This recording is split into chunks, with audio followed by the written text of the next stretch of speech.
Oh, there he is. What a handsome devil. Can you hear me now? Yeah. Yes. Got me now. Is this good enough sound? I was trying to use the old Zoom jobby, but I think it's more trouble than it's worth, to be honest. Yes. Yeah, it's fine. I mean, in these times of In these times, it just adds Zoom, to the charm. it does, yeah. Well, it's nice Did you to see see? Oh, absolutely, yeah. Oh, and you've got a cup of tea. I didn't manage to Yeah. cup of coffee. It's got just water. Yeah. Sorry. It's nice to meet you, Matt. Yeah, nice to meet you too, man. Nice to see you, Steve. How are you? Yes, I am a bit sweaty. Yes. You're working. Well, no, I was running Right. at 7:30, and I haven't had a shower since then. So I've got Really that planned disgusting. for later today. 1 hour of state-sanctioned exercise. yes, indeed. Hurrah! It's a blessed release from the It's from nice, the four actually. walls. Yeah, it definitely is, and it's something that I've been doing much more of since I've been told I can only do it once a day. Paying a gym membership every month and not using it, and then you get told you can only go outside once a day, so you can really make the most of it. It's really odd, isn't it? I've seen so many people running. Yes. It's great. I love it. It's really nice seeing people just getting out and getting a bit sweaty, getting the heart rate up. Yeah, but the difference is most of them will then go home and get a shower and change. Yes. Yeah, that's fair. But I had homeschooling to do when I got in, so I heard about, Steve texted me about his homeschooling, and his daughter has learned all of the track titles on the Man Machine. my son actually. Your son, I I'm didn't. sorry. Yeah, no. I've got 2 daughters and a son. So yeah, Tobias, but not through any kind of subterfuge on my part, he can identify every single track from the Man Machine by Kraftwerk just by hearing the first couple of bars. Brilliant. That's it. I mean, I'm not going to do any more homeschooling. Your work I'm just here going is done. Yeah, I'll leave him with the record collection. Yeah, I'm a Kraftwerk fanatic, so I approve. Yeah. I don't know whether I'm a fanatic, but I am a big lover, and I can't remember whether it was the year that you were at Latitude. It was, yeah. It was, and they did that 3D thing on the I main was towards stage. the beginning of that technology that they were using, I think, and it was amazing. And we engineered it so that we could play the same day as Kraftwerk. And it was one of those brilliant warm summer evenings where the sound is just fantastic, because nothing sounds as good as warm air molecules outdoors. Yeah. Absolutely, yeah. And it wasn't windy either, was it? It was just completely it wasn't. Really still and warm and beautiful. Yeah, it's lovely. Yeah, magic. That's a great festival. I love that festival. Yeah, I do. I particularly love that festival because we'd been having lots of problems with. I remember, yeah, and you came and fixed it with John. Yeah, that's right, with John. Yeah, and I think it was like the only. I mean, I'll get this wrong because I'm not at all technically minded, but I think the only digital component was the self-biasing circuit, and once that was removed, all of the worked. Fine analog engineering really worked. Yeah. Oh my gosh. Yeah, and it was the only component that I didn't design and make as well. It was a third-party thing, and they convinced me that this was the way forward, and I pursued it for 18 months or something.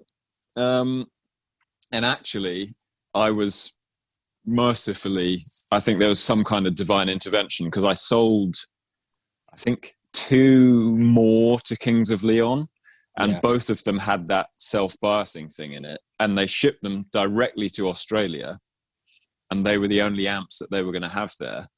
And then the drummer injured his arm or something, and they pulled the tour, and so everything got shipped back again, and the next tour was going to be in the UK, so they were rehearsing, they were doing production rehearsals at Earl's Court or something, and then of course when they turned them on they had problems, and I was able to just zip down and sort them out. Right. So sorry, but thank you for being the guinea pig on that. It's a very long time ago. No, I love that amplifier. It's fantastic. It's still my favourite amp to use, really. I'm delighted. Thank you. And thank you for doing the video as well, because it's you on our demo video, isn't it? Yeah, it is from a long time ago now. Yeah, that really is. It's I think it's 8 years ago now. Unbelievable. Yeah. There's some Radiohead riffs in that one from memory, isn't there? Oh, are there? I can't bear to watch these things, so I'll take your word for it. It's really good, and I mean, we've not sold very many of those bass amps, if I'm honest, and it's certainly not because of your demo video. Well, it might be. No, I assure you it isn't, because we hadn't sold very many of them before it either. I think it's a mark of discernment, though, that amplifier. Like the producers I know who use them, Chenzo and David Costin, and I know the Maccabees really like theirs, and obviously Ed loves your gear as well, Ed O'Brien. Yeah, it's a cut above. And it does. I remember coming off the Latitude set that you had done, and I was the opposite side of the stage to you. And I think I actually jumped into your arms. You did. That was a really good show. I really enjoyed that. It was a great show, and the abiding memory is, apart from jumping into your arms, was you said, "I love that amp so much, it makes me play better." That's true. That is true. I remember thinking that when I first used the model you brought down. When we were at Rack with David Costin, started work on our second album, and you said, "Why don't you give this a go?" And I did, and I'd been watching Blur on the Brits the night before, and I was feeling that kind of slinky, cheeky way of playing that Alex James has. And we were working on a particular song called Armorland, and so I plugged in and started to sort of try to write a part for the chorus on that. And definitely the sound and the feeling of that amp gave me made me approach it differently, I think. And it does. I think it's quite an unforgiving amplifier as well, in a way. Like you've got to play well to get the best out of it. So it's good. It's rigorous. Rigor. I think some bass players kind of stray away from that a little bit. So and that kind of is it turns into a problem when you're mixing a song, because trying to get the bass to sit forward enough, the only way that you can kind of get some really decent transient on it is to drive it. So then you end up having to reamp it and drive it and blend it in with the original signal so that you can get it to sit where you want it to in the mix. Whereas if you've just got that really solid transient to begin with, then you can move it back if you want, and you can move it as far forward as you want. Yeah, and it'll still cut. And it cuts. Yeah. Actually, Darren Connor, who did front of house for us in those days, always loved just the mic signal he used, which I think is quite unusual for front of house when it comes to bass guitar. He was always really interested in the mic signal, more than the DI, actually. Really? When I was using the amplifier, he loved it. That's good. Well, I'm delighted. Always. Have we started? Is this the? I don't know. Sometimes we don't really have an official start. I've noticed. On the other episodes, I've been. Yeah. But, anyway, but yeah. So here we are today. Here we are. What, 10 minutes in, 15 minutes in. The lovely Jeremy from Everything. Yes. And sometime of Foals as well. That's the last time I saw you. Sometimes Foals stand-in, yeah. Yes, that's right, yeah. Yeah, man. But thanks for coming on. Thank you for having me. I really enjoyed listening to it as a fan. You know, I listened to Charlotte Hadley episode was fantastic, I thought. Oh, cool, yeah. She is I think we kind of get out the way of anyone who comes on as far as we can, and the really good ones are people who are just really interesting and thoughtful. Not to say that there are any bad ones per se, but I'll do my best. If there are, it's probably Matt and my fault more than anything else. Definitely. Well, more Matt's fault. So do you want me to just talk about myself for an hour and a half? Because I'm really good at that. So how did you get interested in music in the first place? Where did it all begin? Right, before we start this, I'm going to let the cat out. Sorry, she'll be a pain. One second. Yeah, no problem. Yeah.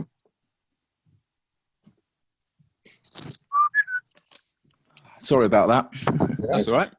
So, in answer to your question, I can't really remember a time before it was sort of a part of my life, because my parents are very musical and they've very much sort of prioritized the arts in their own lives and the lives of me and my brother from when we were very small. And I definitely remember having a kind of physical reaction to hearing the Beatles for the first time when I was about 4. And that was a cassette in the car. My dad had bought my mum Beatles Live at Hollywood Bowl on cassette for her birthday, among other things, I think. I hope so, for his sake.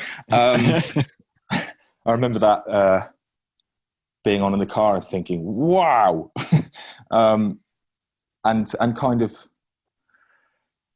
and also being introduced to classical music at the same time, really. And not having a huge appreciation of it until later, admittedly. I think like most children, I found it a bit of a drag for a while. Can you remember what kind of classical you were listening to? Well, I remember my mum took me out of school to take me to see Don Giovanni when I was about 5. So wow. It was sort of in at the deep end. But she thought, this is the lighter end of classical music. It's an opera about... And I remember enjoying the sword fighting and then going back to school in the afternoon. It was like a matinee or something. I think she thought it was more important than what I was learning at school. So cool. But my parents were really interested in and still are, in opera and all sorts of classical music. But they were broadsheet journalist critics. Okay.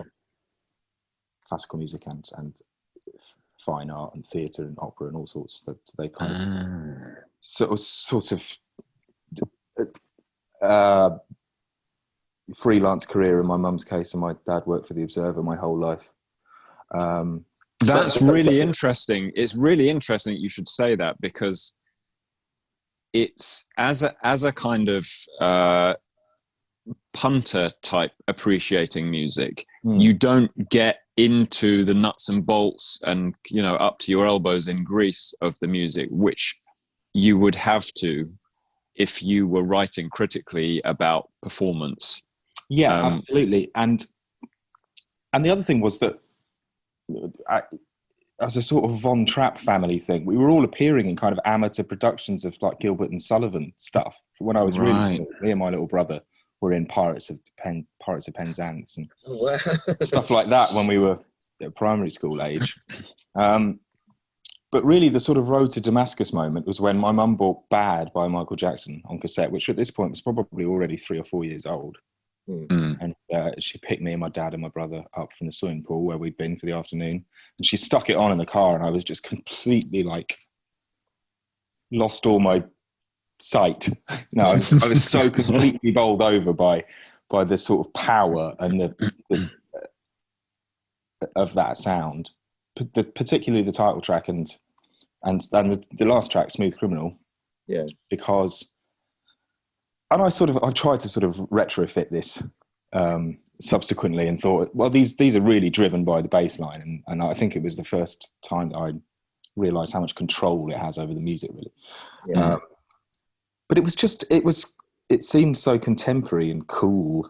And it's machine music made by men, that as well. I'm always really struck by the fact that I didn't know this till much later, but he asked Kraftwerk to make that record with him. Really? Yeah, they said 9. Obviously, but he's very much emulating what they're doing. It sounds like the Man Machine, really. It's very hard, cold sound, but it's got this very funky, bluesy band playing it. Not unlike Station to Station, actually. Similar approach, I think. David Bowie is very influenced by Kraftwerk sonically, but got a kind of blues form funk band to play in that way, which is a cool way of doing it. And I think Michael Jackson was doing that on Bad. But that particular cassette, my parents had one of those 90s multimedia cassette, vinyl, and 5 CD changer stacks. I remember my dad had proudly brought home from Dixon's one afternoon, which I completely wrote off with a pint of orange juice a few years later. Just poured it right into the grate. Oh no! It's just gone.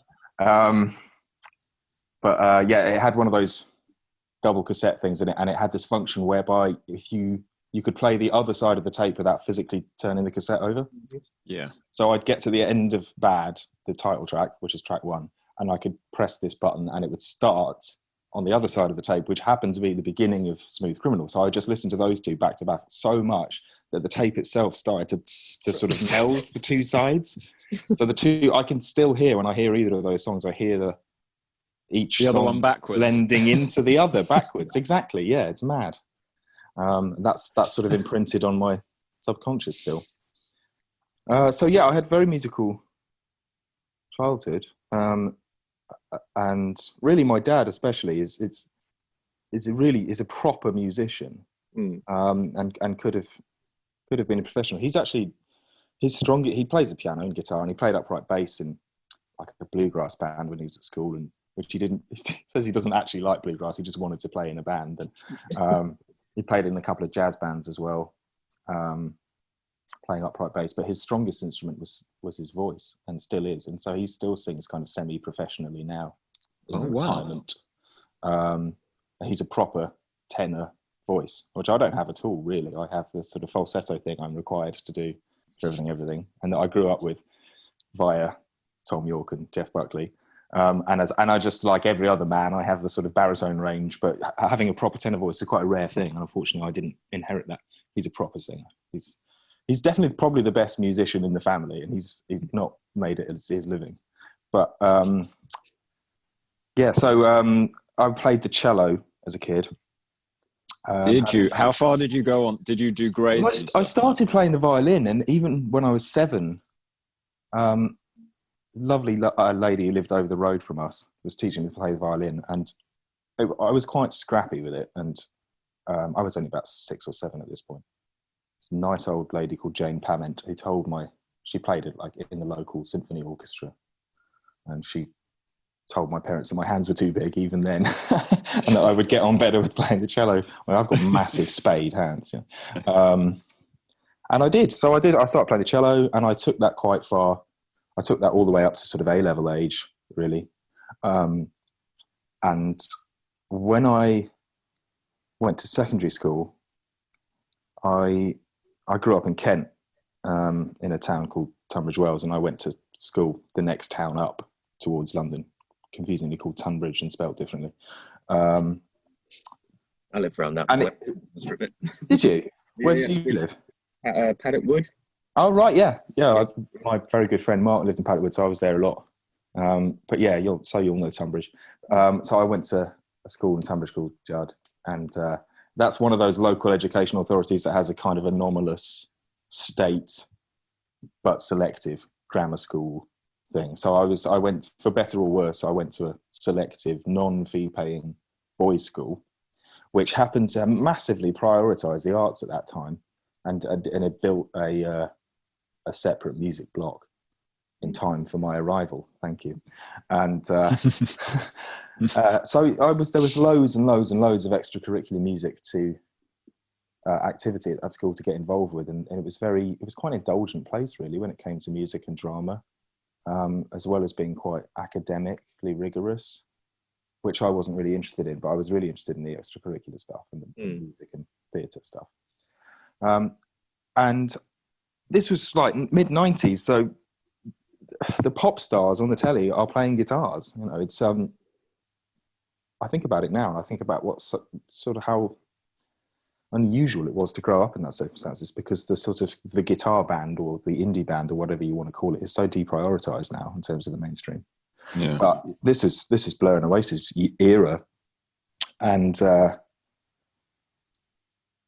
loved a lot of chart rap and hip hop, and I still loved Michael Jackson and the Beach Boys and the Beatles and the sort of 60s and 70s music that my parents had introduced me to, and I was playing in little school orchestras and stuff. And then I had a W.H. Smith voucher that my granny had given me for Christmas to use up, and I knew this kid in the year above me called Nick Norton, who I thought was really cool, and I knew he was into Blur, so I bought a Blur album called The Great Escape, and that completely broadened my horizons, really. I discovered that I loved it, and I loved the sort of sense of the gang and the camaraderie that they seemed to project as much as I loved the music. Yeah. so I thought I'd like to start a band with my mates, and I got an acoustic guitar for my 12th birthday. It was a little Hohner 3/4 size steel string, and I found it really difficult to play. I was slightly it's hard playing steel strings when your fingers aren't used to it, even though I've been playing the cello for years. I was constrained by the idea that I would need to be able to read the treble clef in order to play the guitar. I thought I was going to have to play this off the page. I didn't really understand a chordal instrument either, because I've been playing the cello. And I think subconsciously I understood the role of a bass line. And I was drawn to playing the school's sort of electric bass, which I think was an old PV job that would come as part of an educational package. You get loads of percussion plus. Yeah. Which all got wrecked. But there was an electric bass that was kept in Mr. Warshaw's office, and I used to literally walk in there when I knew he wasn't in and help myself to it, which was not allowed, but I used to do that. But also it was the only electric guitar in the school. It was the only plug-in guitar. So I was drawn to how cool that seemed, as much as the fact that you only had to play one note at a time. But also because everybody else was buying guitars and buying drums, and everybody wanted to be one of those two things, and or the singer. And nobody really wants to play bass. It's about joining in. It's about filling in the blanks so that you can get on with the whole. You know? Yeah. So I did that, and I, from a really young age, had really close friends that were interested in the same thing. And I'm still good friends with those guys now. So with one or two lineup changes, I ended up playing with people from the age of about 14 to about 23, really, all the way through school, university, in a kind of itinerant way, and right up to everything. I played with the same 4 or 5 guys all the way through that period. And we were playing at a club called the Forum in Tunbridge Wells, which is a massive, massive part of my education. I can see Matt's grinning. Yeah, I know. I've been there a few times. I bet you've been. Yeah, well, it's I sometimes refer to it as where I went to school, really, because in terms of what I do for my career, it was definitely much more instrumental in teaching me how stuff works than any other institution, really. And it's like a lot of grassroots music venues, it's run by people who really do it for the love. It's certainly not for profit. And it's been there 27 years, and they're just enormously patient, indulgent, community-minded people who do it for the right reasons. And I was really nurtured and mentored by the people at that venue, and I still am. And I get down there whenever I can. And so, yeah, when I started going there when I was 14, 15, just to see bands. And I enjoyed the fact that there was somewhere I could go, because I wasn't one of the kids that was going to the parties with the rugby players in Sevenoaks, or I just wasn't really part of that crowd. So there was somewhere I could go and find, with like-minded people and smoke and, just be. It's all something of a cliche, isn't it? But there was an alternative scene, and I was really glad to find it and be part of it. And then so I went there basically every day in my school uniform for about 5 years, really. Every day? Well, I'd go on the way back from the train station after school. I'd go in and just see what I could do to help and sweep the floor, and then I got a kind of regular gig on the Monday, setting the stage up for the bands and patching everything. I never did front of house or any bar work or anything that actually involved any responsibility or skill, but they let me hang around, and I learned so much in the process. Yeah. I'd occasionally go and buy the riders and stuff for the bands that were coming through. So what kind of bands would you see playing? I mean, did they put local bands on there? Yes, they did. And I was equally excited by the idea that local bands could have a following and could build a scene around them, as I was to see Coldplay there in '99. Wow. it was like that. You know, I think I saw Dubs and Muse on the same bill there. So they were really, yeah, I know. I mean, I think about it now, and I think it was kind of crazy. But also, I was really into a band who were probably 2-3 years older than me, if that, who were sort of doing their A-levels, called Stroppy, because they had great songs and they were real people who I saw on the train to school, and they had fans, and I thought that was all really achievable and relatable. Yeah, that's so nice where you see it direct past. It's not just like these are some other form of beings, which I don't know how you get to that state. They're people, like you say, that you just see walking around and they breathe the same air as you do. Yes, exactly. And that hold their instruments the same as you. So maybe I could do this. I helped them carry their kick drum from the station down the high street because Coldplay wouldn't lend them their kit. In 90, I don't blame them now. At the time, I thought bastards, and now I thought, no, you can't just lend out your only drum kit to every local support. So yeah, I was really encouraged. You know, the local scene was really flourishing, especially when I got towards the end of school. There was this resurgence of a particular sound and approach to making music, which bizarrely, for a safe Tory seat in West Kent, sounded like Louisville, Kentucky, or Chicago in 1991. It was all the bands that were playing in Tunbridge Wells in the early mid 2000s sounded like bands playing in Chicago in 91. So bands like the Jesus Lizard and Slim and Shellac, and that was a hugely influential sound for whatever reason. And now I listen to bands like Black Midi and Black Country New Roads and Do Nothing, who are young bands coming through on their first albums now, and they kind of sound similar. And it does make me think about the very mysterious nature of the zeitgeist, and how if you listen to Fugazi enough, it doesn't really matter where you come from or how old you are, it will filter through. So yeah, there was this amazing moment in time from about 2001 to 2006 where bands like Charlotte Field and Joey Fat and Cove, who were all local, were playing virtually every week, either in London or Brighton or Oxford, or sometimes further afield, or in Tunbridge Wells, of course. And I would follow them around and go and watch them.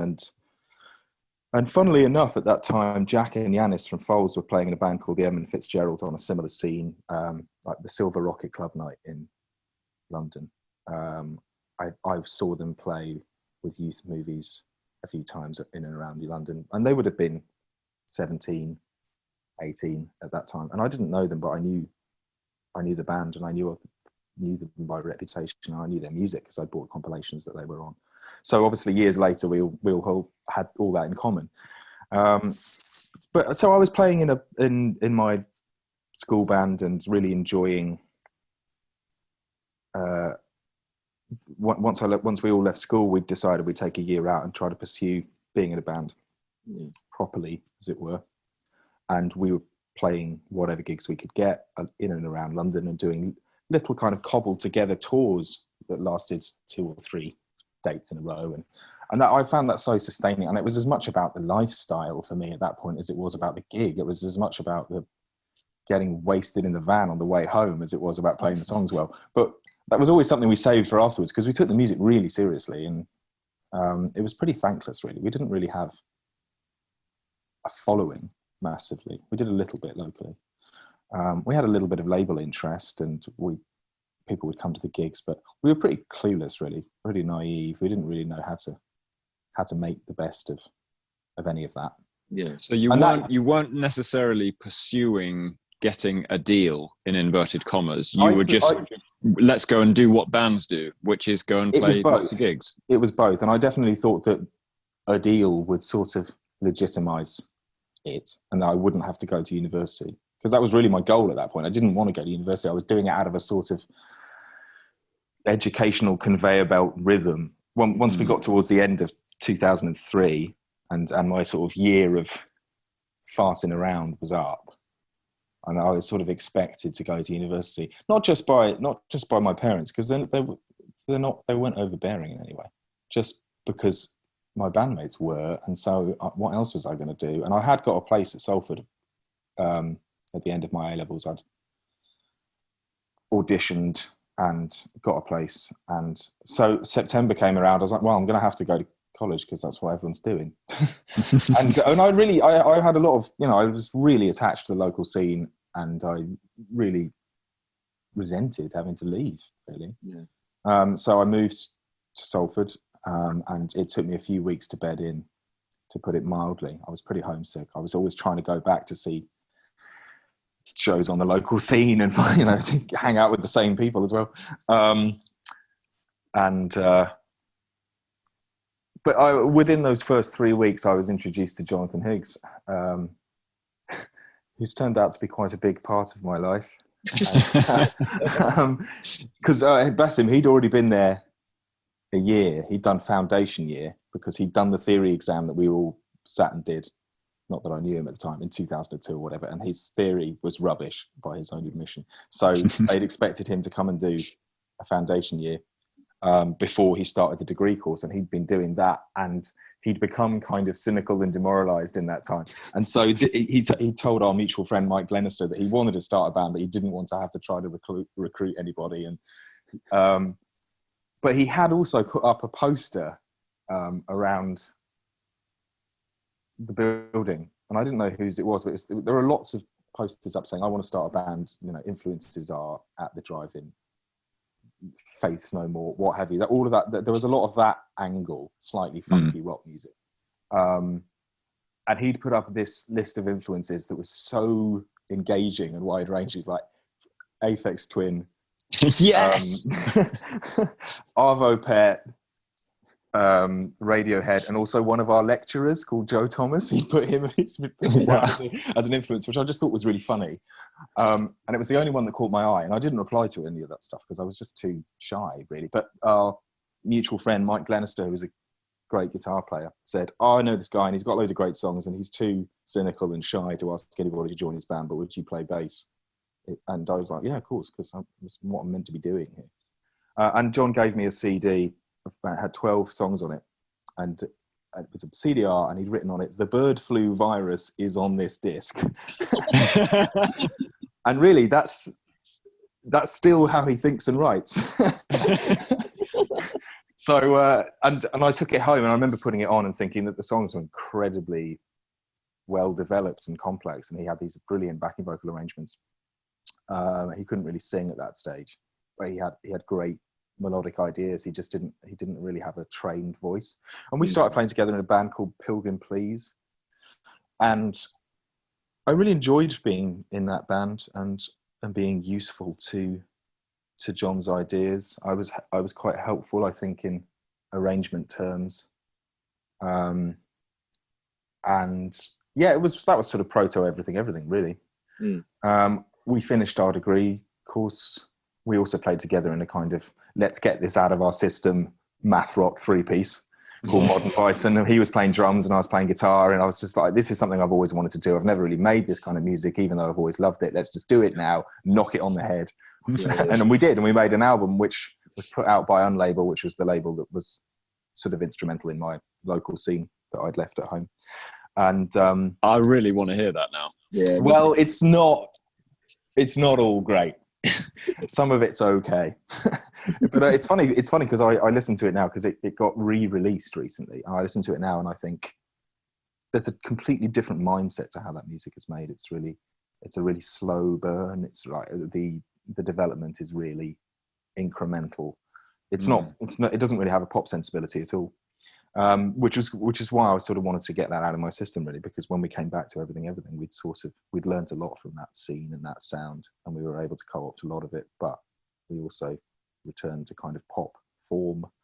So we got to the end of our degree courses, and I was supposed to go back and rejoin my band, to which I was very faithful, that I'd been at school with, and we sort of, by default, almost ended up moving to Nottingham, which is where our guitarist was based, because he'd been to university there. And we thought, well, we'll have a fresh start in a new city and we'll try and build a new scene around ourselves. And And we wrote loads of new songs, and it was a difficult time. That I had a really good time living in Nottingham socially. I met a lot of good people, but it was difficult, I think, to reignite a band that had naturally grown apart. Some of the songs that we wrote were really good, and we were just hitting our stride creatively when David, the singer, said, "Look, I don't think we should do this anymore. I think we've done this enough of this in our lives." And I was sort of mildly relieved. I would never have wanted to break that band up or leave it, because they're my best friends still. But I was mildly relieved because I was already being badgered by John to come back to Manchester and start everything, which is exactly what I did. So at the end of 2007, we got together in a house on Burton Road in South Manchester, which is very bougie now. You wouldn't get a student house down there. I had never met Alex Niven or Mike Spearman before, until we were living in the same house and playing in the same band. So it was something of a sort of gamble, really, for all of us. And we were supremely confident because John had already had kind of industry interest in demos that were partly old Pilgrim Please recordings and partly his bedroom recordings, because he's a great engineer as well. He records himself really well. XFM had played something he'd made in his bedroom. There was the songs were there before the band, in a way, and so even some of the recordings were there before the band was fully formed. So he plays everything.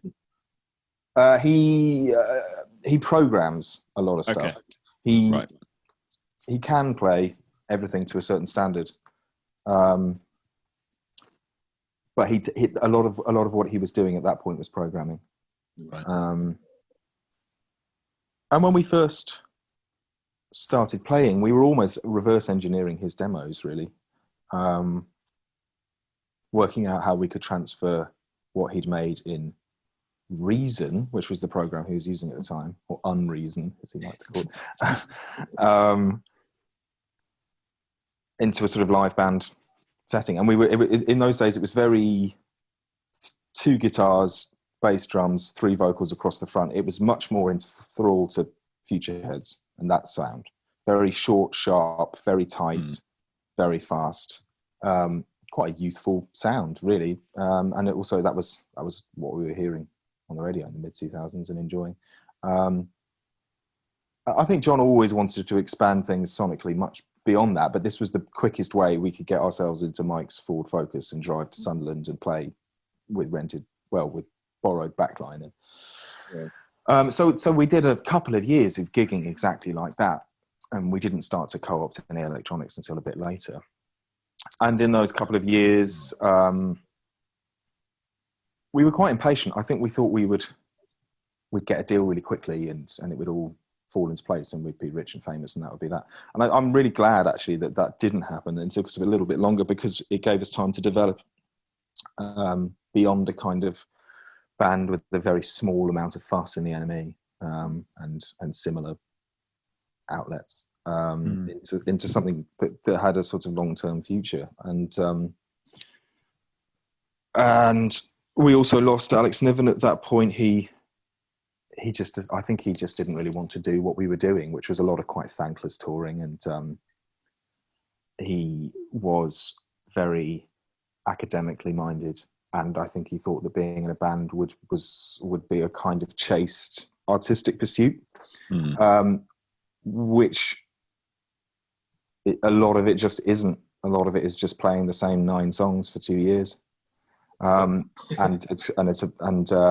so we parted company, and at the same time, our friend Alex Robertshaw's band Opera House, who we thought were brilliant, had split up, and so he was a guitarist of No Fixed Abode. So we asked him to join the following day. I went to Bestival with my girlfriend at the end of 2009. For 3 days, thinking, oh God, we don't have a guitarist. What's going to happen? And I came back, and Alex had learnt the set in those 3 days, and John hadn't told him that Photoshop Hansen was Capo 4, and he'd learnt this incredible fingering to make up for that. And we rehearsed with him once or twice at the Premises in King's Cross, we maybe had a day with him before the label started coming down, because we were on the cusp of signing at this point, and we'd had to swap guitarists literally overnight.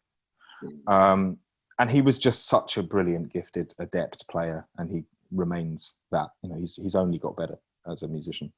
He's diligent, though, isn't he? He's always pushing himself. Extremely diligent. Yeah, he's always pushing himself.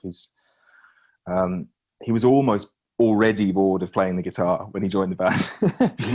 I remember David Costin saying to him, like, he'd had a conversation with Alex, and Alex was like, "Yeah, I mean, guitars are right and everything, but I'm much more interested in playing synths these days."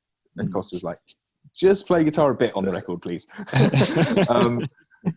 Just on the first one.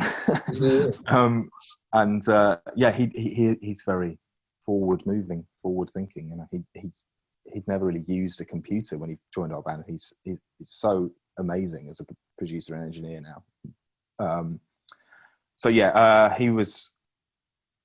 He saved our lives, really. The labels were coming down, and he was playing songs he'd played once or twice before, and we were trying to, you know, play our little sort of demo performances for Mercury and Polydor, and we eventually signed to Geffen, which was a subsidiary of Polydor, at the end of 2009, and we were really elated, and we finally had some money, because the whole of 2009 had been a year of, right, we better quit our day jobs at the beginning of the year because we're touring so much that we don't have time to work, but there also wasn't any money, and in those days, when we were touring, we couldn't book any accommodation until we'd got the fee from the gig, which was like 50 quid cash, and then that 50 quid we'd go to a travel lodge with and try and book a family room. And the family room technically can only hold 4 people, I think, legally, but we'd be trying to get 5 in, because there'd be the 4 of us in the band and our driver and tour manager. And so we'd do this whole sort of weird bamboozling process where we'd have to go backwards and forwards to the van and collect things and disguise ourselves as each other so that we could get 5 people fast reception into a 4-man room and then bed down for the night. And we were supposed to give ourselves £10 PDs every day so that we could eat. And some days there just wasn't the cash to do that, so we'd do £5 a day. And when things were really bad, we got £2.50 each, and we'd share a beer and a burger deal from Wetherspoons before the show, so we'd have half a pint of lager and half a burger each. And we talk about that stuff all the time now, still, because those kind of hardships are really, really bonding and give validity to what you do later. Yeah. So I'm really glad that we had all those experiences, but I think we took it about as far as we could, because we were like 24, well, me and John were 24, 5 at this point. We weren't that young, really. And Mike and Alex were a bit younger. And luckily we got a deal, and we immediately we actually went on our first European tour, which was 8 shows in 8 days in Holland and France and Germany, loads of shows in Germany, and then came straight off the back of that tour and went to Bryn Derwen in North Wales to make Man Alive. And wow. David Costin had worked with us on a couple of singles the previous year, and he'd been the first producer to really get his hands into the arranging of the music, and he told us to put the chorus at the front of Mike, He's Your Boyfriend, and and stuff like that. Like we'd never let anybody do that before. We hadn't really responded well to working with other producers in some ways. Although we'd made successful recordings, they hadn't. We'd found the experience uncomfortable, and I think John still finds the experience uncomfortable in lots of ways, because it's the thing that he's most precious about, understandably. And I think he found it difficult to get into the process of putting your life in someone's hands, as it were, you know. But David was very patient and tenacious, and also he just really loved the band. You know, you could tell how much he loved our music, and he'd seen us play little gigs like the Macbeth in Hoxton, and you know, he'd come to the really small pub shows, so he kind of understood that side of what we were doing, and he also understood the really expansive sonic ambition of a lot of John's demos as well. And I think we managed to balance that fairly well on that album. and that was a really good time. It felt like everything was happening for the first time, and it was.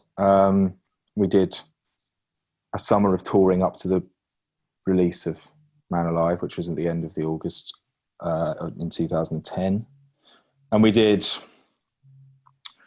had a great time doing a run of dates where we did an Enemy Radar tour, which lasted weeks, in small rooms around the UK with Hertz and Darwin D's, and we were playing in the middle of that bill, and that was a good place to be. And then we went straight into supporting Delphic for a few dates around the UK, and then we went straight into supporting Keane on some really big shows in forests, those forestry commission gigs. Wow. I ended up doing a few of those with Foals last year. And that was great because we'd go on at 7:30 with just no pressure, really, no agenda, because we thought, well, this is a band that's really different to our own, but they've been really kind to offer this support, and they loved the band as well, you know. And Tim from Keane and John still communicate a lot about songwriting, and they were really supportive, and they let us go on and just fart around for half an hour at 7:30 every night, and then we'd get hammered and watch their really considered, dignified show. But we that was our first experience of playing big supports, and it garnered us a lot of fans, I think, and people that are still fans of ours. How did you find that transition between playing obviously small, I don't want to say intimate because that's kind of annoying, but how did you find that the band segued between those smaller gigs onto suddenly you got like however many tens of thousands of people in front of you? Was that difficult, or was it quite natural to make that jump? I was thinking about this the other day because I listened to one of your other episodes, and one of your guests was talking about this exact thing, and I can't really remember, which is unusual for me because I've got quite good memory, but I can't really remember we'd played some big-ish festival slots by then. I remember the previous year, 2009, we'd played Reading and Leeds on the BBC introducing stage. And at that point, we'd had this kind of shot in the arm from Zane Lowe, who, I mean, this is a story in itself, actually. So what had happened is our first single at the end of 2008, I'm going back in time again now. I thought, hello. Our first single at the end of 2008 had got a bit of radio, and there was enough momentum there to get a second 7-inch out and try to get that on the radio. And Zane Lowe's producer blocks it at the door. This was Photoshop Handsome. We put Suffragette out as our first 7. And Photoshop Handsome was the song we had lined up next. And Zane Lowe's producer at the time, he was doing the evening specialist show on Radio 1 in those days. And his producer at the time blocked it at the door in the playlist meeting and said, this is just a bit too weird for us, so he's not going to play it. And we didn't really think much of it, but I think our manager was pretty despairing because really, if you don't get that kind of momentum at the beginning, it's really difficult to contrive it later on to keep it up. But we'd made this video ourselves at Bolton University because some friends of ours worked there and they had access to great cameras and a green screen, and John's friend, Ernie, was a brilliant animator. So we just sort of were resourceful, and we put 2 and 2 together, and we made this video, and we'd managed to get it into a kind of vote for your favorite video on MTV2 thing, competition. And basically me and John spent days sitting at my desktop in the flat we shared at the time, clicking vote on our own video so that we could get played on MTV2. I'm pretty sure that's the only reason we won. And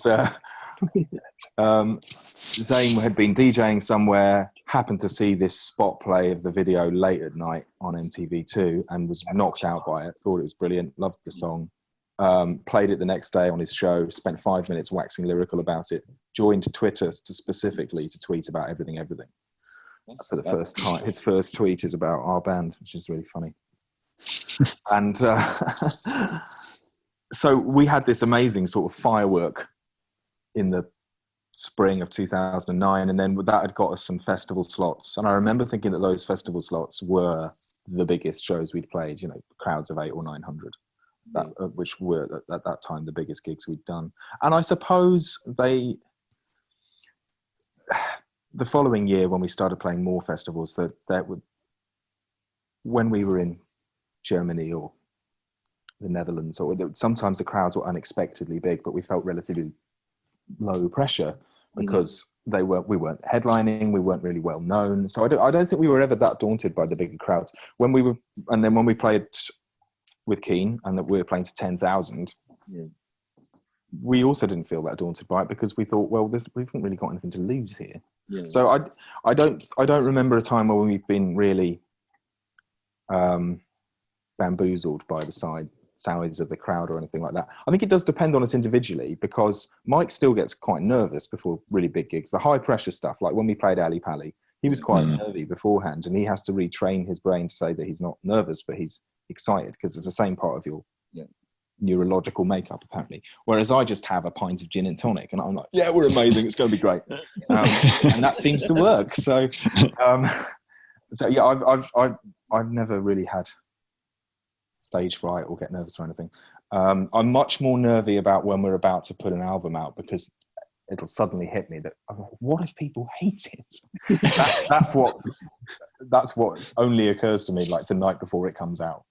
But apart from that, that's very, very difficult, isn't it? Because when you're making a record, the kind of artistic decisions are down to what I think is good. And the first record must be incredibly scary, but as you go on, you're like, well, I think what I'm doing is good. So yes, yeah. But until it's released, you just don't know. Like, no, to my ears, it's the same as making something, like making a pickup. Mm-hmm. I think that sounds good, but until it gets out into other people's hands, it's really, really difficult to say critically whether it's going to be, in quotes, successful or not. Yeah, and there are so many sort of external factors. Like, I remember talking to Foals when they put out What Went Down, which was their fourth album, and they were saying, we knew that we were going to get a kind of more mixed reception critically, because it's just time for that. You know, our last record was pretty big. It's made us a quite a big band. So some people will, by default, want to detract from that, because there comes a point in every band's career where the critics want to, almost arbitrarily, regardless of the music you put out, they'll want to sort of get more critical because of the fame you've experienced or whatever. Which, to be fair, we've never really been on the receiving end of any of that, because we're not a huge band by any means. We're much more a sort of cultist thing. And we've been pretty well treated by the critics, because I think they basically appreciate the fact that we are fairly uncompromising in the music, and that we don't really make any moves to garner popularity particularly. If we've always wanted to be a bigger band, and we've never done anything about it, if you see what I mean. Never done anything about it in the music. Like, we want to be a bigger band, but at what cost? So, and I think that's probably the right way to go about things. Going back to your first kind of the Michael Jackson bad experience, now, that's just been kind of running around in my mind, and I can definitely hear that kind of mix of man-made machine music. Yeah, totally. That's exactly what it is. But there's something, and like, when you were talking about Aphex Twin and at the Drive-In and Fugazi, they're all quite driving, or they can be quite driving, but there's that element of groove to them, which is it's so compelling, and it's almost primal. Like, I put the first time he's heard, I don't know whether he'll be on screen because it's going with the speaker, but the first time Tobias heard Aphex Twin Ambient Works the other day, he literally stopped in his tracks and started dancing. And that's not,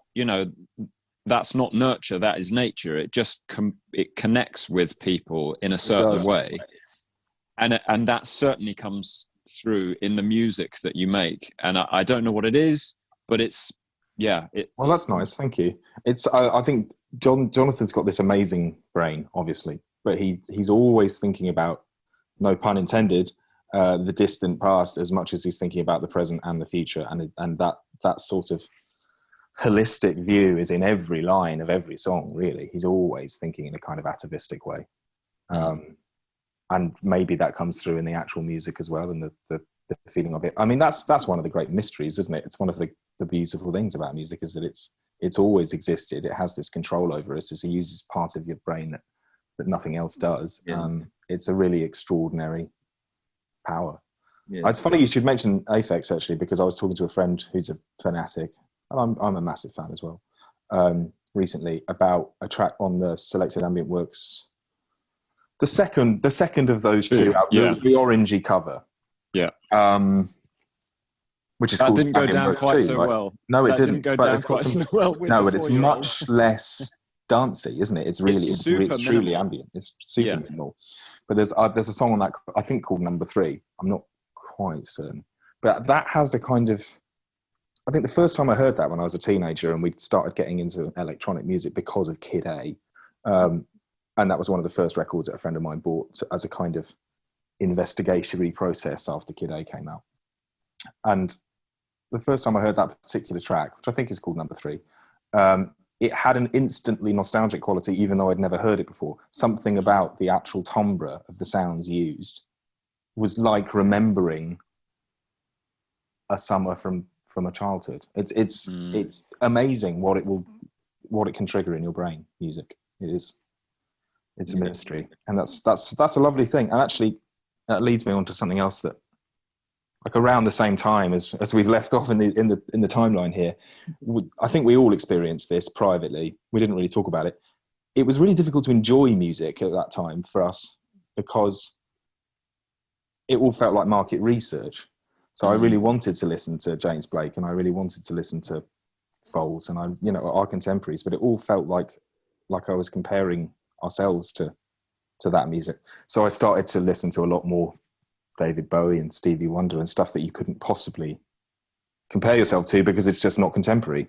And I found that listening to older records was really refreshing, and Neil Young. And so when we did listen to stuff in the van, we were very often listening to that kind of stuff rather than listening to anything new, because it just felt like that was a business process rather than an artistic one or an indulgent one. But yeah, so where were we? Man Alive. Man Alive gave us 12 different directions to go in, really, because it's a really diverse record. Yeah. And we'd done a lot of touring, and we had become better players, and we wanted to write more as a live band. And we hired the big room at the top of Blueprint Studios in Manchester while Elbow were out touring, because that's their room by and large. And it's a really big sounding room, so we couldn't really put a lot of clutter in the parts and the playing. And we were demoing live, and David Costin was coming up from time to time to listen through the stuff, because he was down to produce the second album as well. Because by the time we got to the end of Man Alive, we really knew each other well, and we felt that we already had unfinished business already. So there was nobody else in the frame to do Arc. And we had a couple of bits left over from Man Alive that we hadn't used, which I think one of which was The House Is Dust. And we wanted, basically that album is typified by a desire to fit in a bit more and to declutter things and to allow people in, because John said he was really sick of having to play guitar and keys and sing at the same time, and trying to communicate the songs to the people on the front row, and watching them do their best to keep up with him vocally, and it being a physical barrier between him and the audience, which is why we got Pete Sene in to play keys from our second album onwards. So just to allow John a little bit more connection with the audience. Yeah. And he wanted to connect with them emotionally by opening the lyrics up a bit more, because so much on Man Alive, he says you'd had to have known him his whole life to really understand it. Like, so many of them are sort of in jokes or letters virtually to people that he knows or members of his family. it was deliberately obfuscating in a way. It was keeping people at arm's length. He didn't want a lot of closeness from his own audience at that time. And then we wanted to go completely the other way and let people in a bit more on Arc.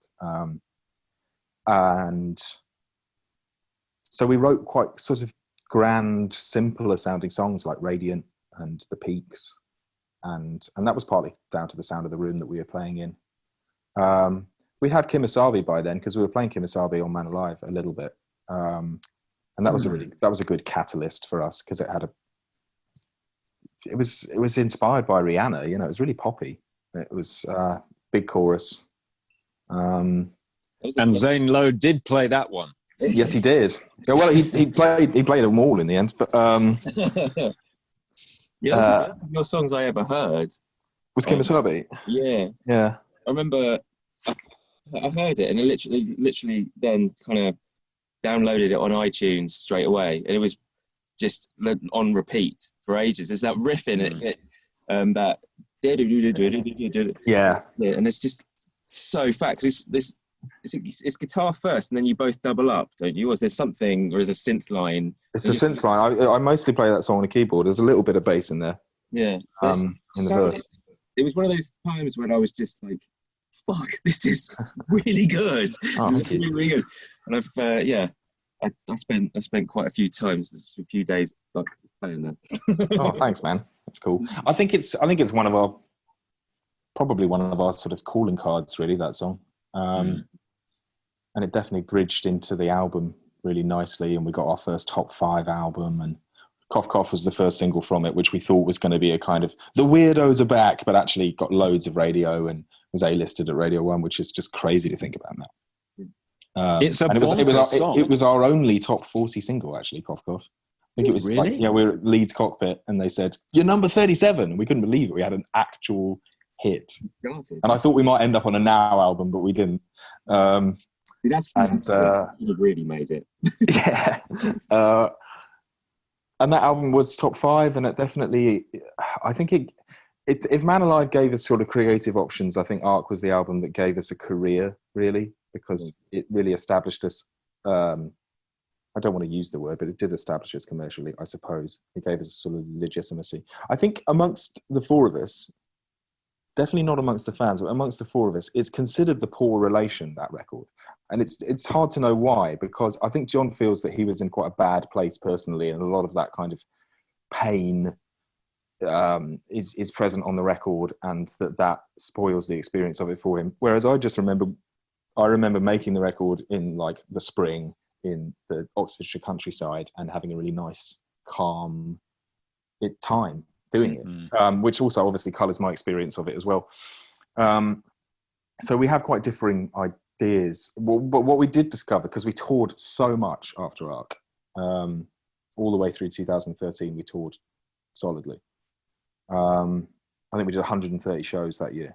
Wow. Just in that one calendar year. And we'd done a lot the previous year as well into the album.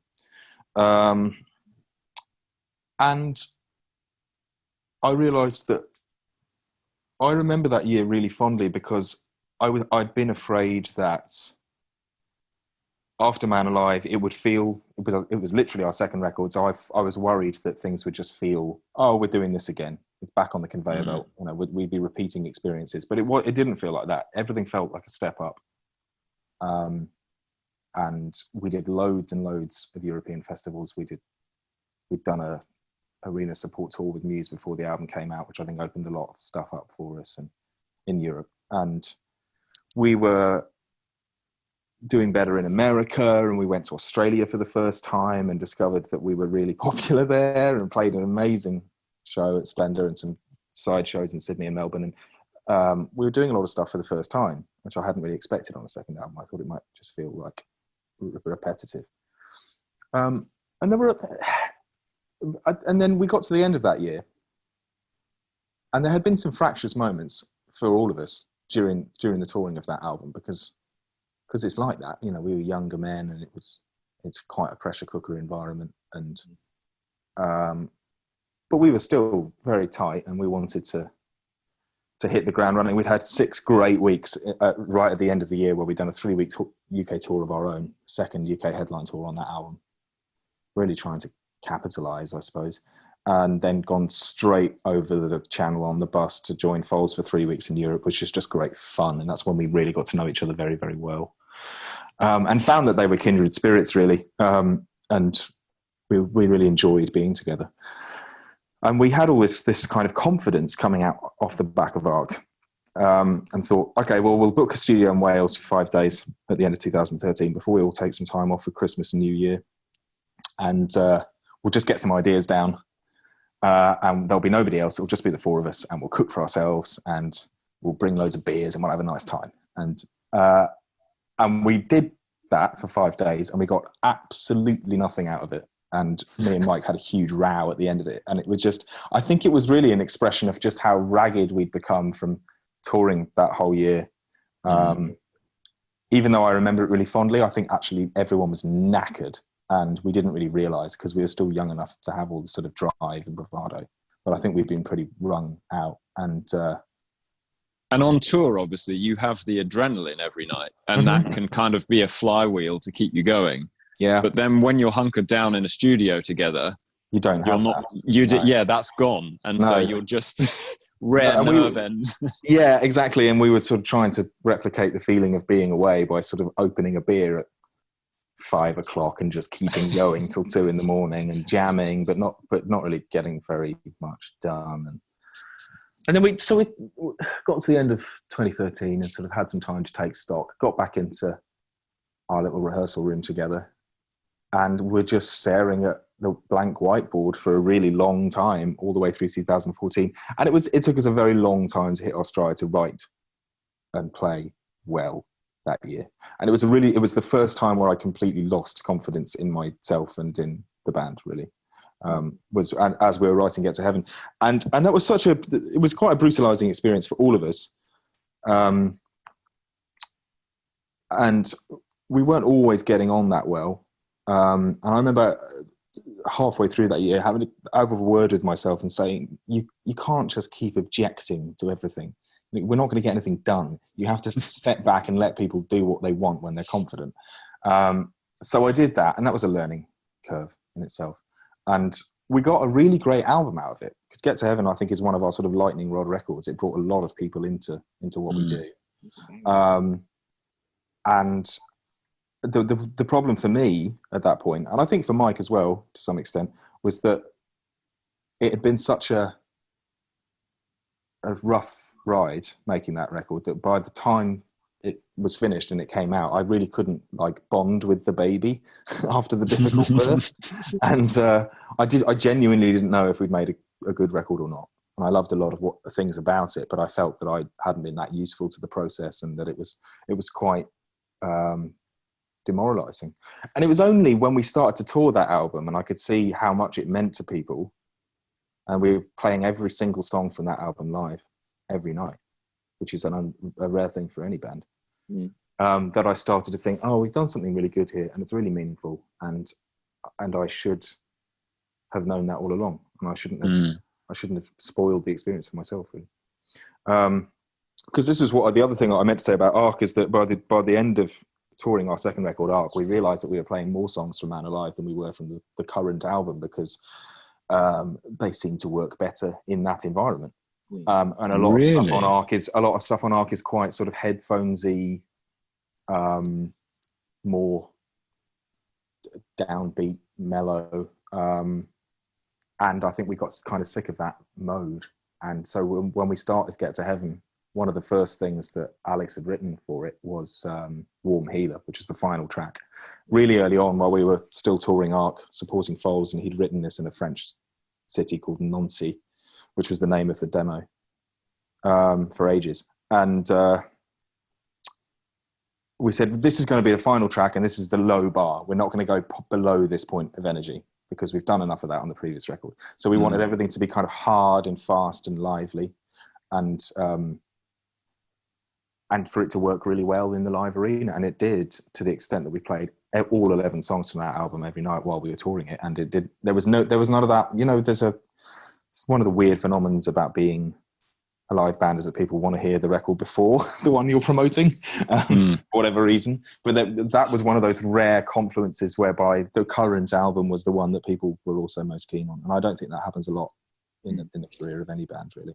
Is that because the radio got behind it to a degree, and so people got into it before you were out there, and therefore they felt that familiarity? Yeah, and therefore were happy for you to play all those tunes. Yeah, absolutely, and also because I think it's one of those records where all of the songs seem to hang together. I don't think people were disappointed by any element of that album, really, and it has this energy to it, definitely. And also, I think at the time on that album and the one we did 2 years later, Fever Dream, what John was talking about and what he was writing about was something that other bands started to talk about last year. He was ahead of his curve. This was our sort of Trump record before Trump got elected. And then we made the sort of Fallout from Brexit record 2 years before everybody else did. It's difficult. I know I'm sounding desperately arrogant, but I do think that he is prescient, to put it mildly. So yeah, that gave us a lot of confidence, that record. It taught us a lot about the risks we could take. And, a song like No Reptiles, there's a particular lyric in that song, if you know, you know. And we really didn't know if we could say something like that and what it would mean if we did. And I'm so glad that we had the guts to do it, And it wasn't, it wasn't me saying we absolutely should do this.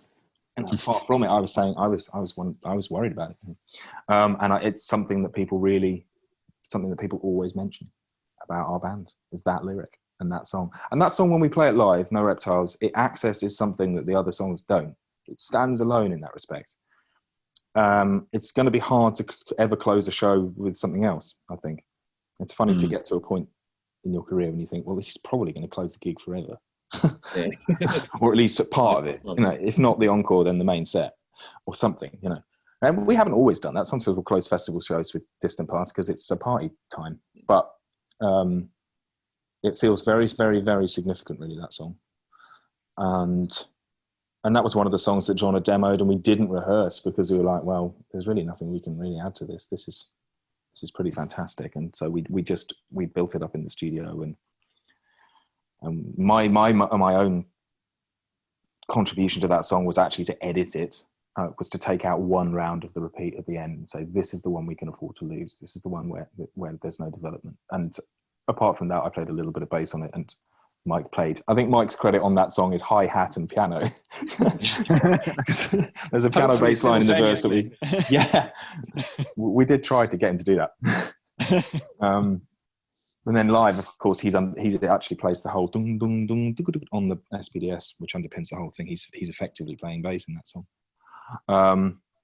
So yeah, that was a really important album for us, no doubt, and it gave us a lot of forward motion. And it also, John and Alex were, especially Alex, because he's so driven and he's got a great work ethic,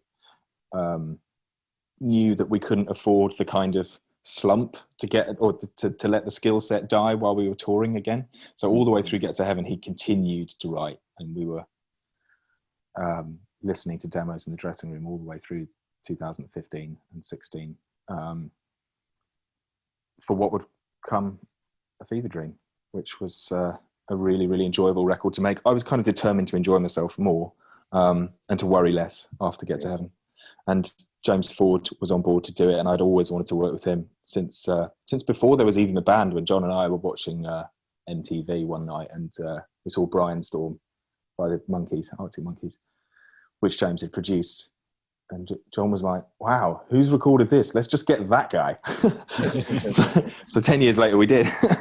And James was great. There were certain things that after Get to Heaven, after working with Stuart Price, who obviously is a brilliant pop producer, who thinks very much in the box. His sonics are really sort of, he's not particularly interested in who's made what sound. And I was concerned that we'd got too far away from the idea of a band playing together in a room.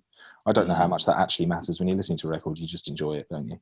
But that was one of my own sort of personal hang-ups. And we wanted a little bit more of that sense back, a bit more room sound, really. And we wanted to loosen the sort of hard and fast edges that had been on Get to Heaven and have some of the beauty back, have some of the sort of more contemplative stuff back. And I just personally wanted to enjoy the process a lot more. And James is a really great vibes guy. He can work a 17-hour day and not make it feel wretched. And he has this brilliant sort of dual sensibility of being the club DJ and dance music producer, but he's also recorded some of the most significant rock music in this country in the last 10 years. So he can kind of do both, and I think he appreciated the sort of duality in our own band in that way. And we did get we did Can't Do with him as a sort of tryout for everybody, see if he wanted to do it, see if we wanted to do it. We booked 3 days and we did it in a day and a half and just went to the pub, and we really enjoyed ourselves. And so yeah, and then we went to Parr Street, which I've just heard today is closing, which is sad. Parr Street. Oh no. And we did all the drums and the bass there, and then we went to our old faithful haunt, Angelic, and did the sort of keys, guitars, vocals aspect on Fever Dream, and I just really enjoyed making that album. And yeah, and then that almost brings us up to the present day, really, because then we toured Fever Dream a lot. The shows got bigger and fewer, which is something we weren't really used to. We were playing fewer, bigger gigs.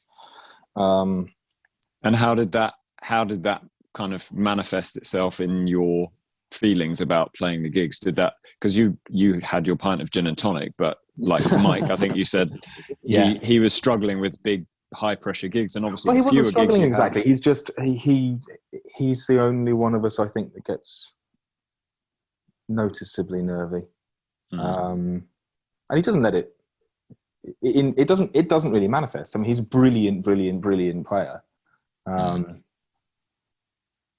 I'm only as good as he is. Really, I think this is the thing about playing bass, is you're only really as good as your drummer is, and luckily for me, he's really, really good. But also sort of pulls me up by the bootstraps a little bit. But yeah, no, I don't think it.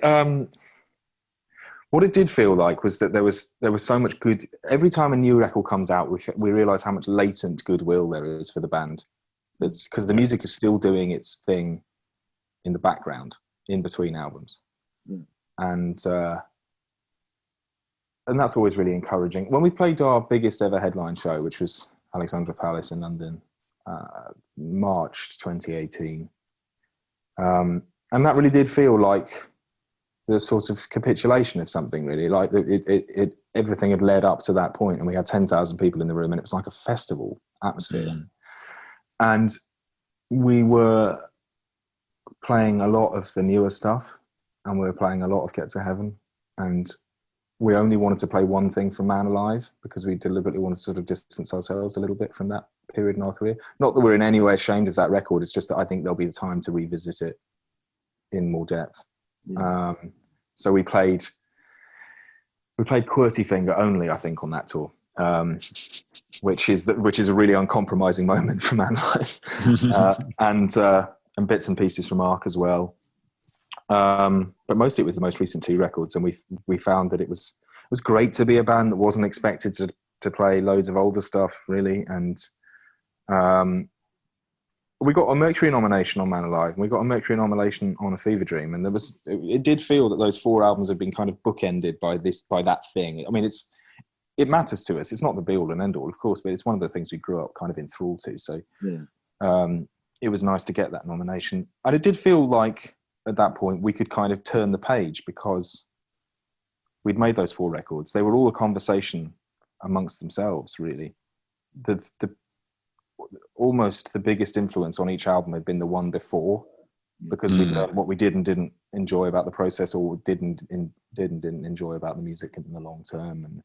And you can have the long view on the previous record and say, okay, what we learned about that is this, so we're going to put that into this album. All of our records have been a reaction to the previous one, really, to some extent. But then, you know, I think we finally got to the end of our youth. We were all in like our early to mid 30s suddenly, and we hadn't really stopped. We'd never really had any kind of a break or a hiatus or anything like that. And I was already down at this point to go and spend most of 2019 with Foals, and Mike and Alex had just had babies in 2018. And there was a kind of sense of it being like, okay, our youth is over. And when we do get back together to make some more music, it'll be as kind of as not as different people, but as the people that we'd become without really noticing. Because I think that the trick when you're lads in bands, you have these adolescent relationships that you drag through your 20s and 30s, and sustaining them and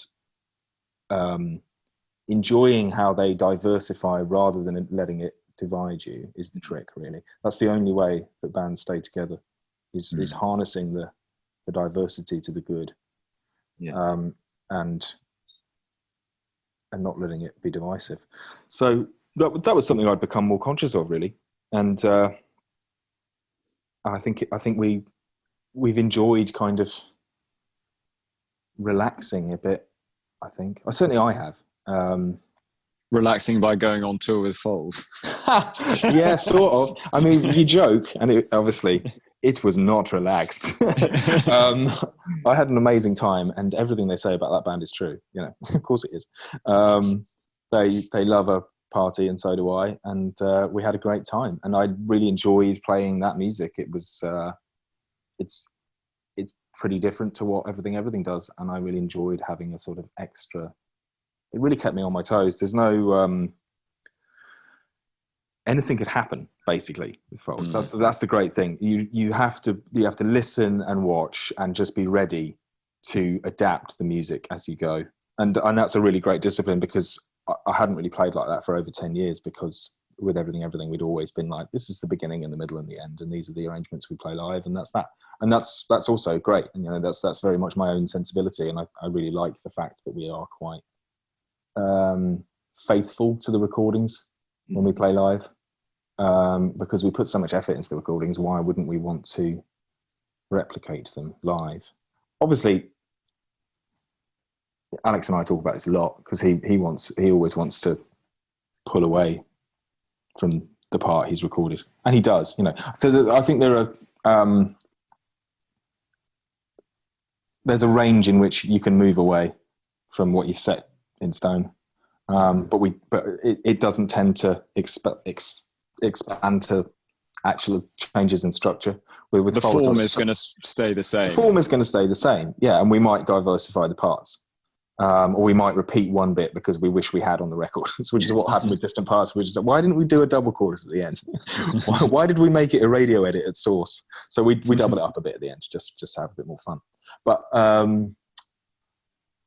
with Foals, the form is really loose. There are lots of open ends to the music, and partly because of the way that Yannis interacts with the audience, and he needs the time. He loves a wonder, to get back from the bar, which is great. You know, it's a really great discipline for me to just watch and wait and be ready and be responsive. And they really work as a band, you know, on stage. They couldn't. I mean, in everything, it would be a horrible feeling, and I wouldn't enjoy this. But I could just listen to the click and get through the song. You know? You couldn't do that with Foals at all. It's much more reactive. So that was great, and I really enjoyed having to be more intensive as a player. I'd learned all the parts and stuff, but what I hadn't fully appreciated until I got into the room with them, and then even more so when we actually started playing gigs, is the level of intensity that's required throughout the show. You know, it's a very intense performance that they give.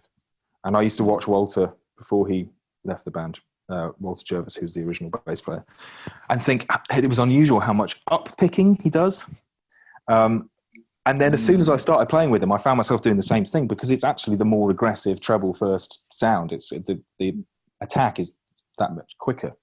And that's kind of a technical typification of what's required in their music. So yeah, I had a really good time musically. I had a really good time socially.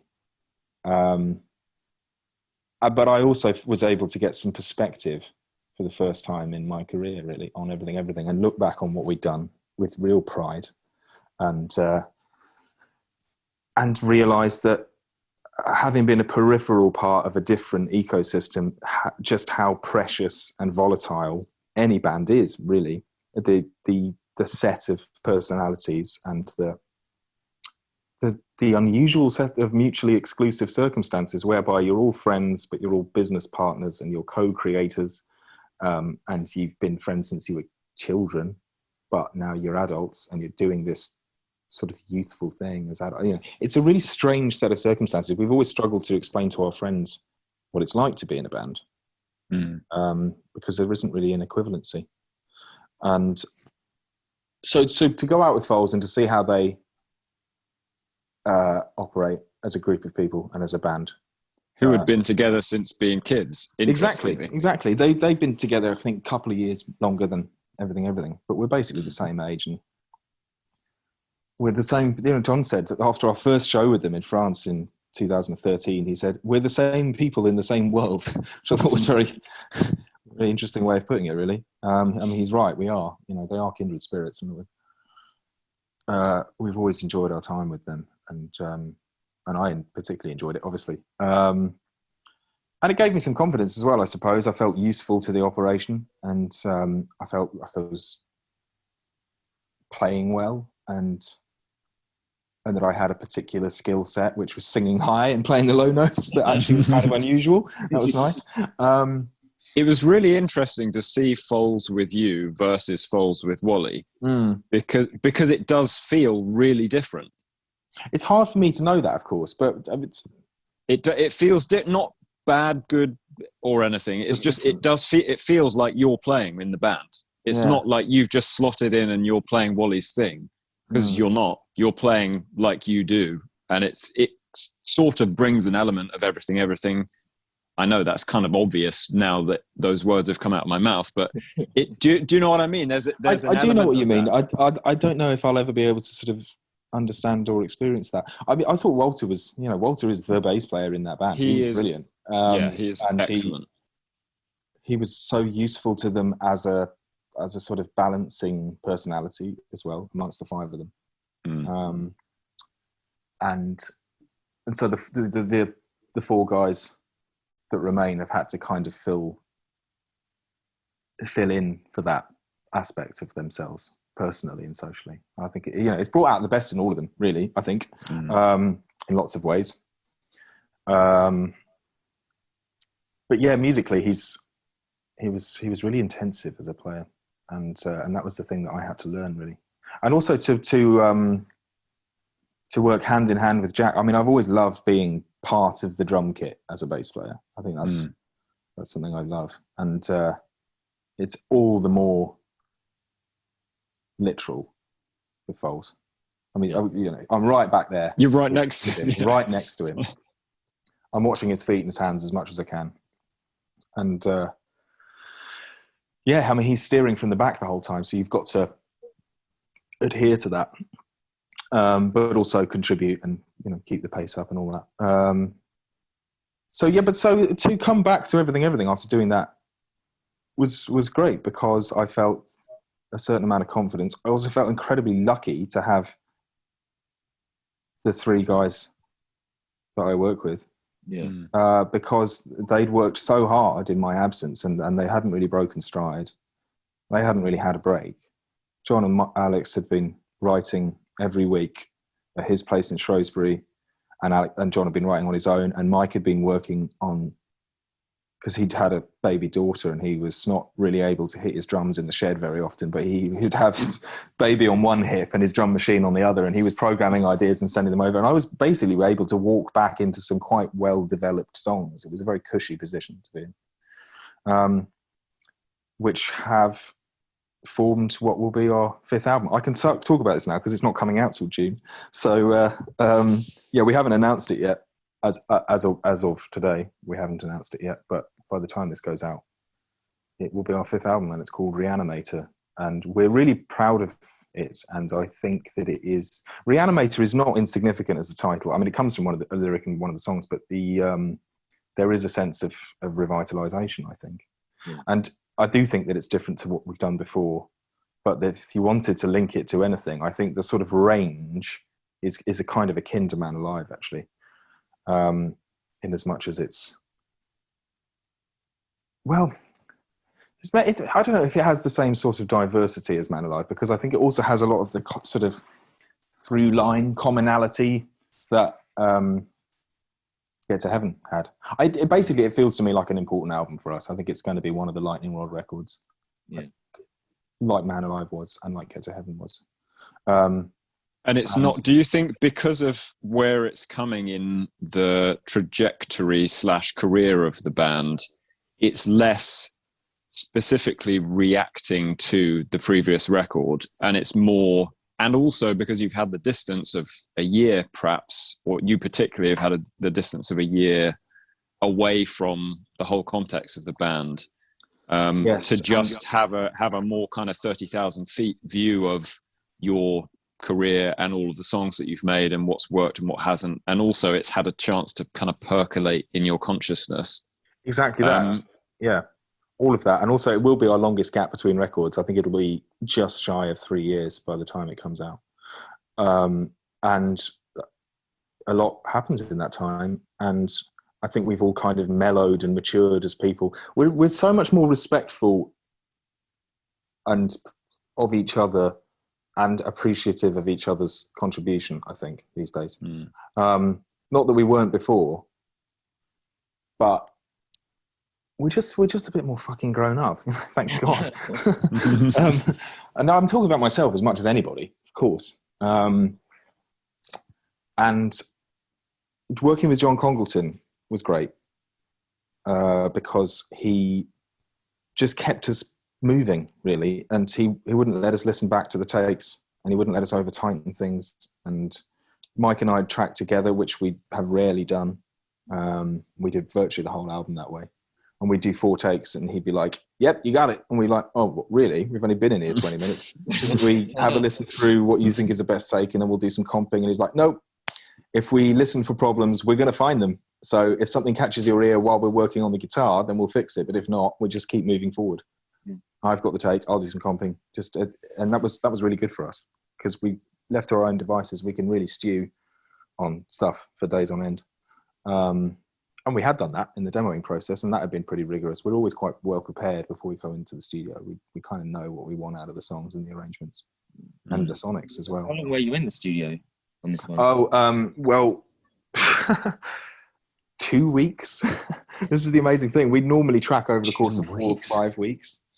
And John has this way of working whereby he says, "This is the time period. This is the total budget. I will." He even deals with the studio budget. You know, he the way he regards his own fee is quite unusual, shall we say, which is good. And you were at Rack, wait?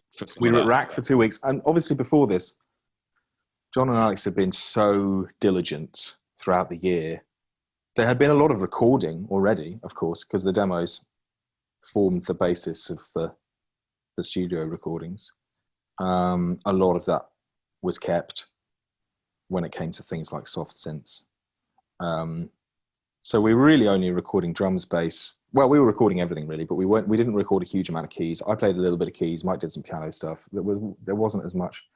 What I can remember of recording Arc was just using the Jupiter 8 for weeks and weeks and weeks, which we loved. But I don't really remember. That wasn't the same on this one. You know, a lot of the modular stuff and the soft synth stuff, Alex has done loads of work on that beforehand. So, but even so, we were skeptical about being able to do 12 songs in 14 days. And we got to day 11 and we were finished. You know, we were just fiddling after that because of the way that John works and because we were better studio players than we had been in the past, I suppose. And we knew what we were doing. We were quite well organized. And we were surprised at how quick it felt. I think for me, having spent most of the previous year on tour with another band and not working on the demos particularly, I was kept abreast of it all. It obviously felt really easy. Here are the songs. You've got 2 weeks. And so, yeah, for me, it felt, but I think for John and Alex, it's been a much longer process, of course, and for Mike as well. Yeah, and I think it's a great record. I'm really looking forward to seeing what people make of it. Do you now? You just can I? I will forget it because I've got a brain like a sieve. Go on. Do you think that the kind of aggressive take on playing the bass that you had to take on in order to play the Foals stuff, do you think that manifested on the record? Yeah, I do in one or two places. The closing track on the album is called Violent Sun, and it's got a sort of krauty relentlessness to it, which I probably physically wouldn't have been up to that a year previous. I hadn't really played like that for a long time. No, it's quite a young, punky way of doing things, and I really enjoyed being able to do that and everything again. And I was, my right arm had been trained by Jack Bevan, so that was good. And yeah, there were probably a few other areas where it manifests, but that one in particular, I think. Most of what I learned from Foals was, what's the word? It was less to do with the music and techniques, and more to do with the dynamic. I think that's the thing. Having been a peripheral part of a different dynamic, coming back to being a more integral part of my own one, I just gave me a lot of different ways to look at it and appreciate it more. Crucially. Yeah. Sorry, Matt. Can you remember what you were going to say? No. I think it's what I saw. I haven't listened to it yet, but I think there's one song off that album is out on various sites at the minute. At the minute, yeah. And by the time this goes out, I think there'll be one other as well. Birdsong in Reverse? It's called In Birdsong, yeah. In Birdsong.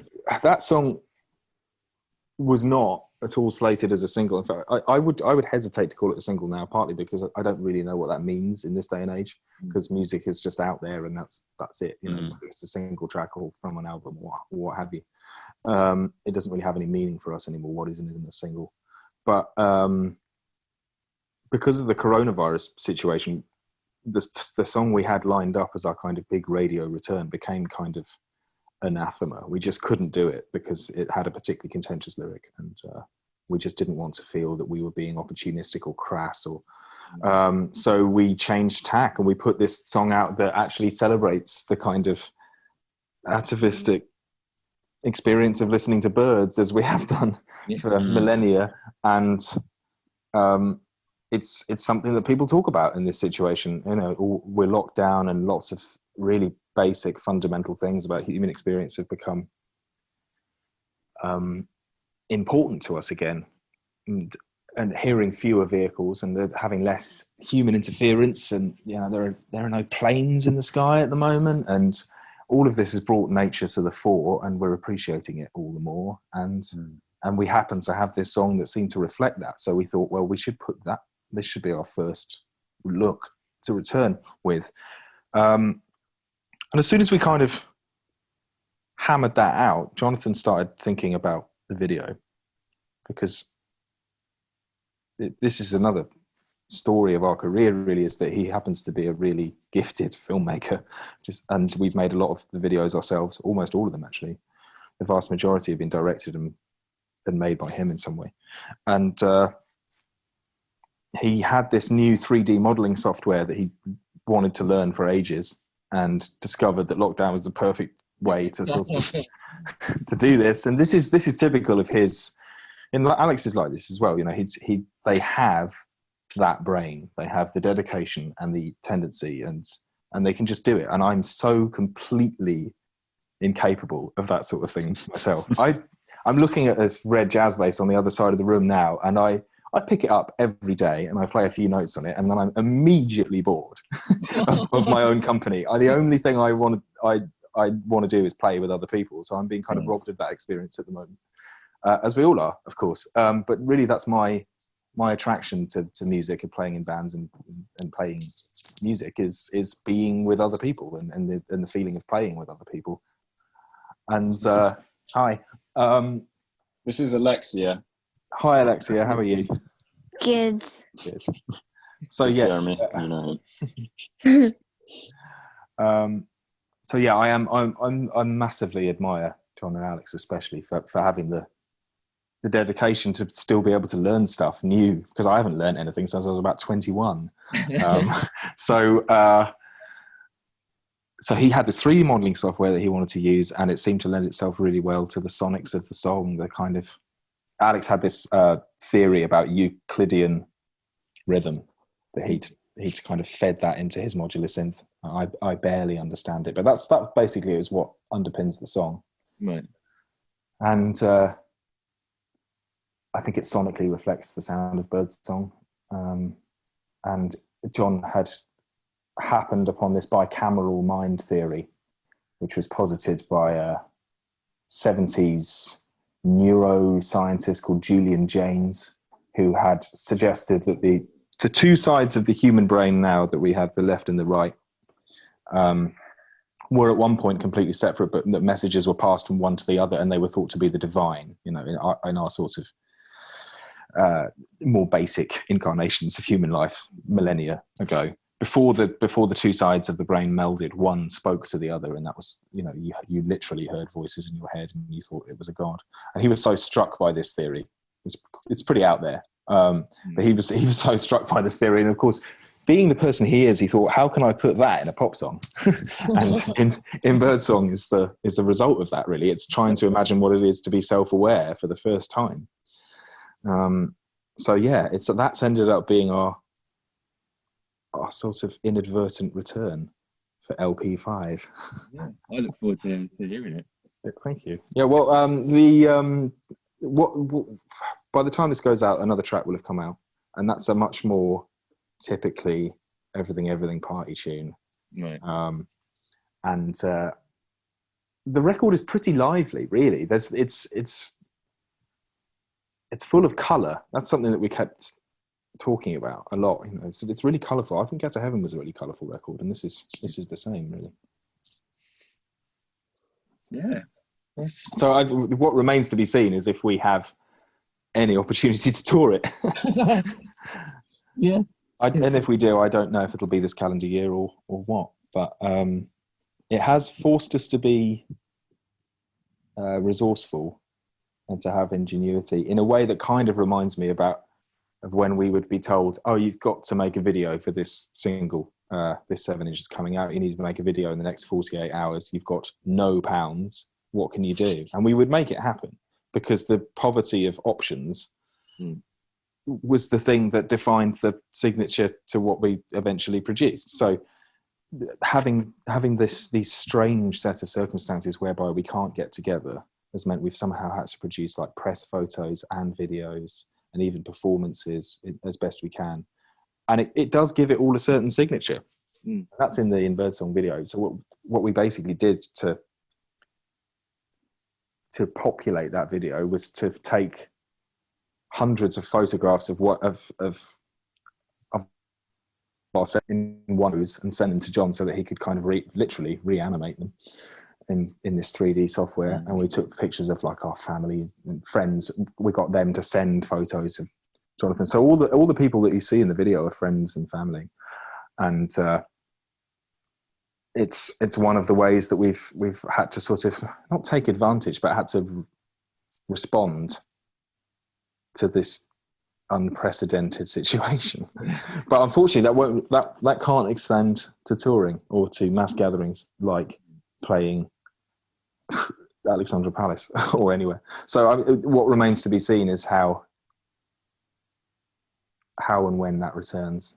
And it is a concern for me because of all of our aspects, the live side is the one that I enjoy the most, really, and the one that I feel I'm most useful to, and the one that it's my pedigree, really, thanks to the Tunbridge Wells Four, and it's what I love and understand best, and also it's the moment of communion with the people in front of you, and when it's the time when I really, because I I don't look at like anything that's written about us.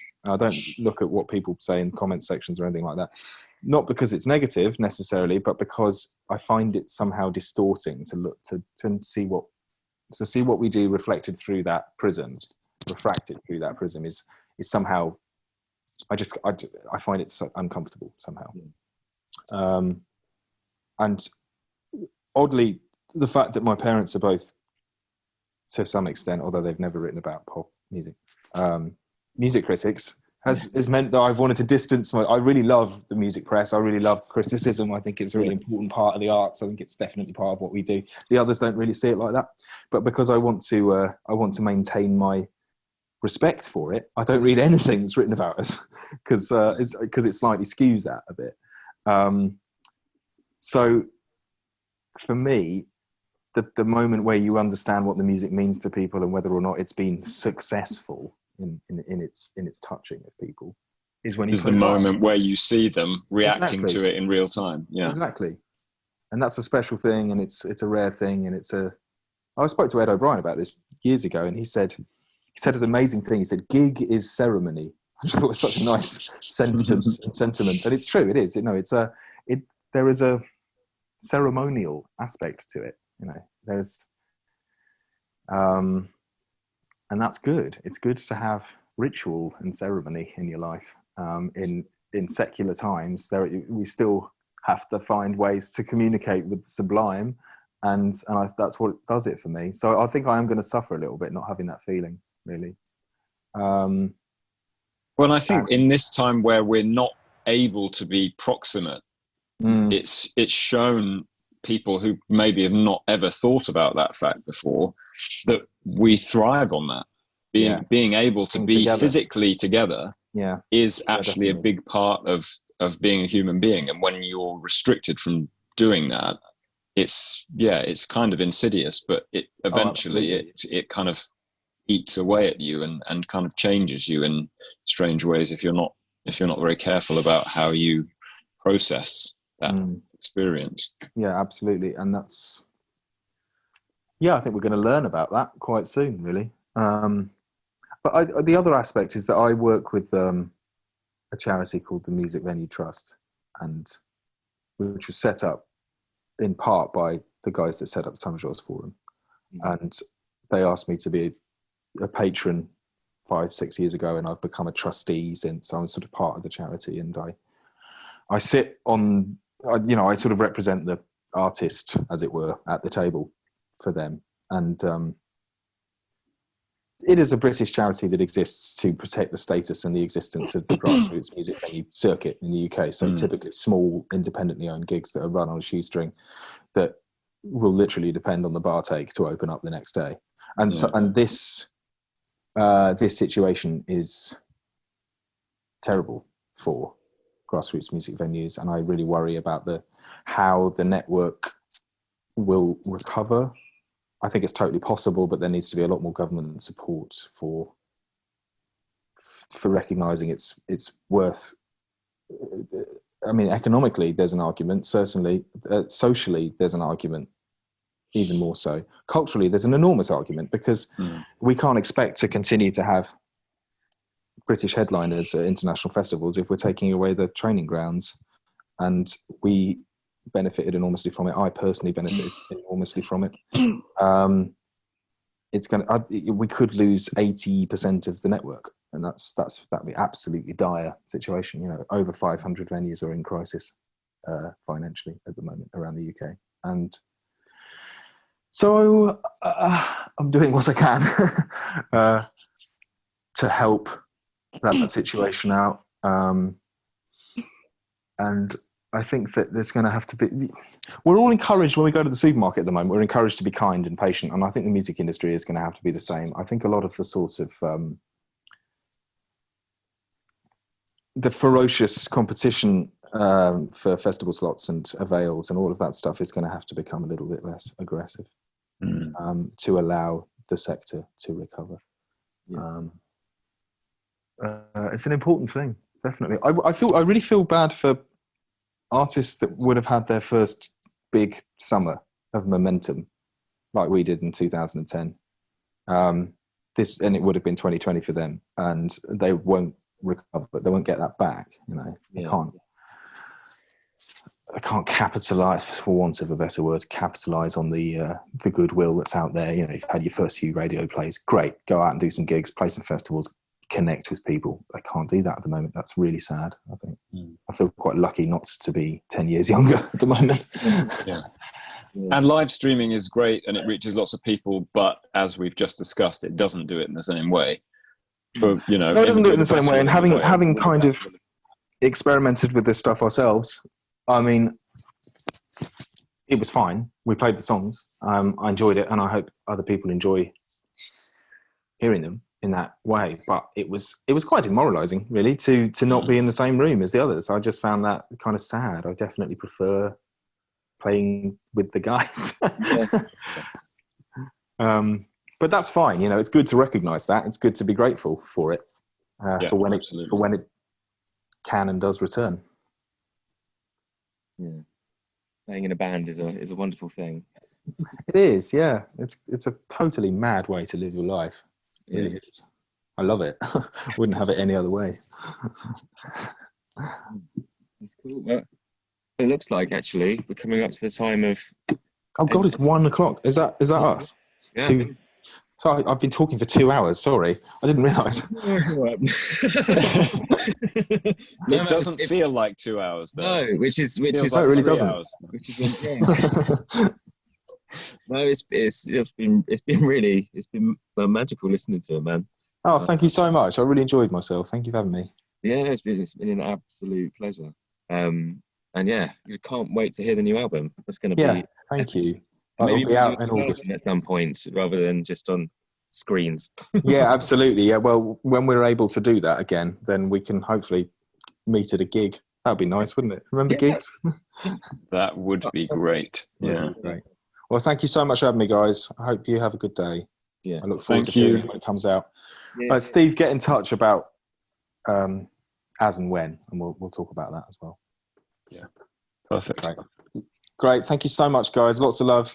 Thanks, man. And to you. Take it easy. Bye. See ya.